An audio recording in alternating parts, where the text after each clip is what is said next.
L'Alliance Rebelle a remporté leur première victoire sur l'Empire Galactique durant la bataille de Scarif en parvenant à récupérer les plans de l'arme secrète de l'Empire, l'Étoile de la Mort. Ayant réussi à fuir le système, Leia Organa mit le cap sur Tatooine afin d'entrer en contact avec l'ancien maître Jedi Obi-Wan Kenobi. Cependant, le vaisseau d'Organa, le Tantive 4, est retrouvé par les forces impériales qui parviennent à aborder le vaisseau. Leia Organa décide de transmettre les plans de la station de combat à R2D2 qui fuit le vaisseau à bord d'une capsule de sauvetage en compagnie de C3PO. La princesse Leia est quant à elle fait prisonnière par Vador et conduite sur l'étoile de la mort. Les deux droïdes quittent par la suite la planète Tatooine en direction d'Alderaan en compagnie d'Obi-Wan Kenobi, du jeune Luke Skywalker et des deux contrebandiers Han Solo et Chewbacca à bord du Faucon Millennium. Cependant, le groupe a le malheur de découvrir que Alderaan n'existe plus.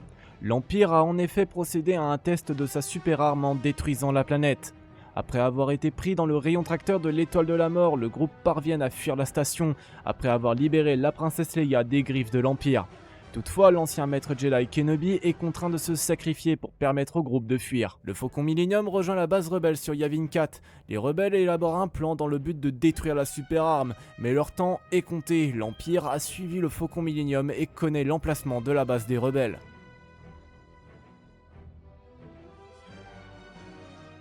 Les forces rebelles analysent les plans de l'étoile de la mort et parviennent à trouver la faille installée par Kanan Erso au cœur de la station de combat.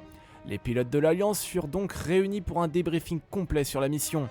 L'objectif des rebelles sera une bouche d'aération des canalisateurs thermiques. Le plan sera de lancer des torpilles à protons à l'intérieur de la bouche d'aération, ce qui aura pour conséquence de créer une réaction en chaîne qui détruira toute la station.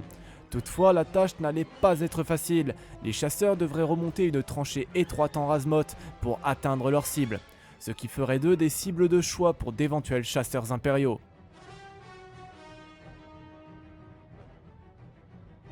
L'Alliance Rebelle n'a aucun vaisseau capitaux sur Yavin 4, mais seulement des chasseurs stellaires comme des X-Wing T-65 et des Y-Wing BTLA-4, répartis dans les escadrons rouge, or et vert. Les forces rebelles sont dirigées par le général Jal Dodonna, vétéran de la guerre des clones au sein de la République Galactique. Il dirige par conséquent la base rebelle sur Yavin 4. Les forces impériales sont dirigées par le grand Moff Willow Tarkin. Cet officier servit durant la guerre des clones sous la République Galactique. Il est l'un des principaux coordinateurs des chantiers de l'étoile de la mort. Il en a le commandement suprême.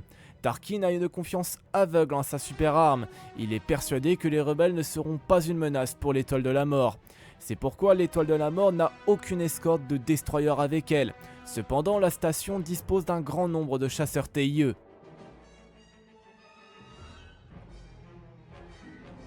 Les chasseurs rebelles décollent de la base et se dirigent vers la station de combat. Une fois entré dans le champ magnétique de l'étoile de la mort, l'escadron Or se dirige vers la tranchée. Dans le même temps, le commandant Garven Drey, aux commandes de l'escadron rouge, commence une manœuvre pour que les artilleurs impériaux se concentrent sur lui plutôt que ses camarades de l'escadron Or. L'artillerie impériale commencèrent à ouvrir le feu alors que les chasseurs rebelles survolaient la station dans le but de couvrir les bombardiers. Devant la situation, Tarkin refusa de déployer des chasseurs sous prétexte que les canons aériens suffiraient.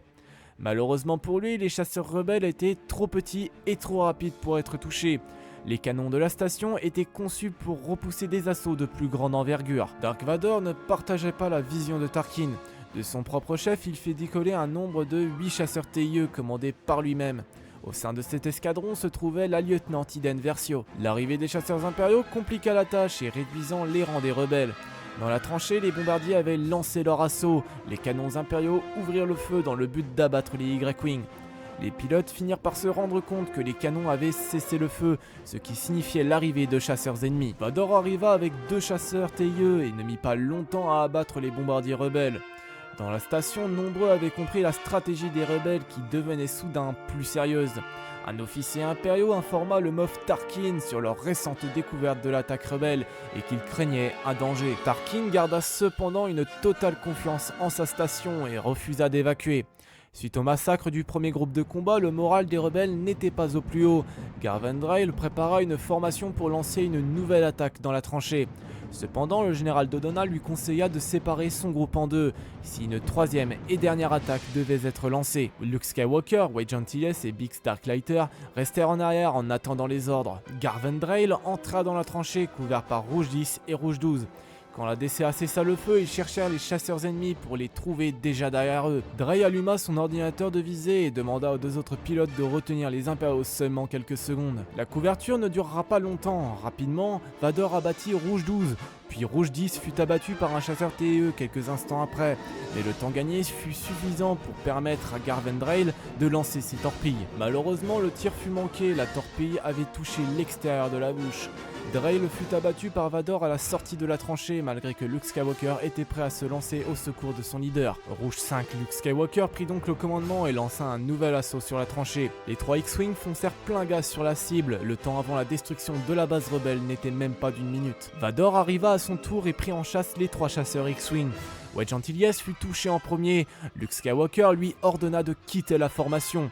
Biggs demanda à Luke de faire au plus vite car les chasseurs impériaux se rapprochaient. Il fut abattu à son tour, laissant Luke seul face à Vador. Luke activa son ordinateur de visée avant que la voix de Obi-Wan Kenobi lui préconise de faire appel à la force.